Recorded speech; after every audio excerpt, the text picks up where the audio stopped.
गुलाबी सुंडी के बारे में आप सभी जानते हो कि ये एक कलबक्सी कीट है, यानी ये या तो नरमे को खाएगा या देसी कपास को खाएगा। अगर नरमा और देसी कपास इकट्ठे हैं तो पहले नरमे की तरफ जाएगा और फिर देसी कपास की तरफ जाएगा।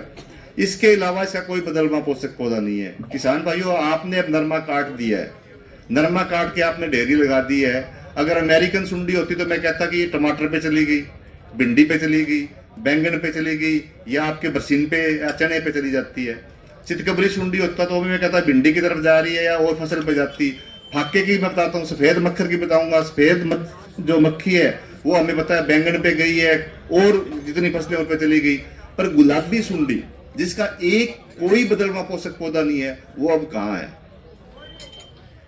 थोड़ा सा, क्योंकि हम सालों से सदियों से खेती करते आ रहे हैं, तो ये सवाल हमारे दिमाग में स्टक करना चाहिए कि अब कहाँ है वो। जब कपास के अलावा कहीं और कुछ खाती नहीं है तो कहाँ पर बैठी है? तो दोस्तों, वो या तो बैठी है बिनोले के अंदर, जिस भाई ने बिनोले का ढेर लगाया हुआ है, चाहे वो तेल निकालने के लिए लगाया या कुछ भी करने के लिए, या तो वहां पर बैठी है दो बीजों को जोड़ के, या जो अपन लकड़ियों के ढेर लगाए हैं गांव में या खेत में या जहां पर भी लगाए हैं, उसके अंदर जो आपके अध खिले टिंडे हैं, उस अध खिले टिंडे में वो सोई अवस्था में है, सो गई है। और कितने दिन के लिए सोई है? गुलाबी सुंडी के सोने की जो म्याद है वो 157 दिन तक है। अगर वो आज रात से सोई है तो आप 157 दिन तक जोड़ लो कि वो कब तक पतंगा बन के बाहर निकलेगी। उसके अंदर भी 15 दिन और जोड़ लो, क्योंकि उसके बाद वो उठेगी, उठने के बाद वो प्यूपा बनेगी। लार्वी में सोई है, वो सुंडी में सोई है, सुंडी से प्यूपा बनेगी और फिर अडल्ट बनेगी और उसके बाद संभोग करेगी और बच्चे पैदा करेगी। तो उसमें 10-15 दिन और जोड़ लो, 160 दिन जोड़ो आज से। यानी जो अगेती बिजाई वाले नरमे है उसके फूल, पहले जो मेरे पुराने किसान भाई यहाँ पर बैठे हैं उनको पता है कि नरमे की अवस्थाएं अलग अलग थी। बिजाई के 60 दिन तक नरमे पे फूल फलाका नहीं आता था, नरमा बढ़वा लेता था और उसके बाद फल चकता था। पर आज क्योंकि जो बीटी के जो हमारे हाइब्रिड आ रहे हैं, वो हमने ऐसे कोशिश की कि बहुत जल्दी फूल देना शुरू करें, तो बिजाई के तुरंत 40-45 दिन के बाद ही फूल फलाका स्टार्ट हो जाता है। और जल्दी वाली फसल का फूल फलाका है वो शुरू में निकलती जो सुंडियां है, जो पतंगा बन के निकली है, पहले वो सुंडियां घूम घूम के मर जाती थी, उनको अंडे देने के लिए जगह ही नहीं मिलती थी। पर आज उनको अंडे देने की जगह मिलती है और वहां से ये सुंडी अपना जीवन स्टार्ट करके इसकी 5 पीढ़ियां एक साल में पूरी होती है। 5 पीढ़ियां, पहली, दूसरी और तीसरी पीढ़ी में हमें खतरा नहीं होता, चौथी पीढ़ी में जाके ये बम उठाती है जो बहुत नुकसान हमें करती है, और 5वीं पीढ़ी में जाके सोई जाती है। तो ये जो बिजाई का सिस्टम जो हमारा बना हुआ था, इसलिए ये हमें तंग कर रहा था, पर वो हमारे बस की बात नहीं है। पर हमारे बस में कुछ बातें हैं जो आप कर सकते हैं।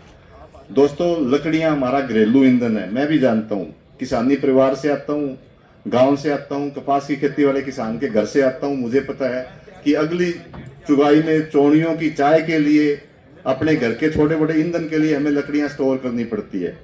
अगर आप लकड़ियों को जमीन में मिला सकते हो तो जो आज का विषय है नेचुरल फार्मिंग, उसकी तरफ जा रहे हो। अगर आप लकड़ियां जमीन में मिलाते हो, श्रेडर से मिला रहे हो, जैसे मिला रहे हो, तो जमीन की उपजाऊ शक्ति बढ़िया होगी। गुलाबी सुंडी की जो भी बची खुची सुंडियां हैं वो जमीन में जाके नष्ट हो जाएगी। अगर वो सुंडियां जमीन में मिलती है तो 100% नष्ट है, क्योंकि आप सरसों बीजोगे या गेहूं बीजोगे, पानी एक भी दोगे, नहीं भी दोगे, तो भी उन्होंने नष्ट हो जाना है। एक तो सुंडियां चली गई, दूसरा जमीन की उपजाऊ शक्ति ठीक हो गई है, ये फायदा है। दूसरा, अगर आपको मजबूरी है लकड़ियां इकट्ठी करनी है, पहले याद आप लकड़ियां सीधी बाड़ की तरह खड़ी करते थे, ऐसे ऐसे ऐसे। अगर आप सीधी खड़ी कर सकते हो तो उसमें भी हवा का आदान प्रदान रहेगा और पक्षी आएंगे जाएंगे, वो सुंडियों को उठा लेंगे, वहां पे भी सुंडियां कम हो जाती है।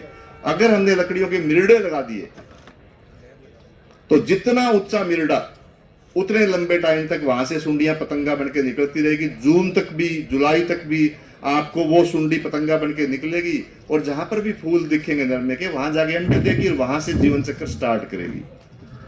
लकड़ियां हमें रखनी है, बाढ़ हम नहीं बना सकते, क्योंकि बाढ़ तो जो जब पहले घेरे हो, बटोड़े हो, जहां आपने गोबर था अपना, यहाँ बाढ़ लगा दी, बाढ़ कहां बनाएंगे, जगह ही नहीं रही है।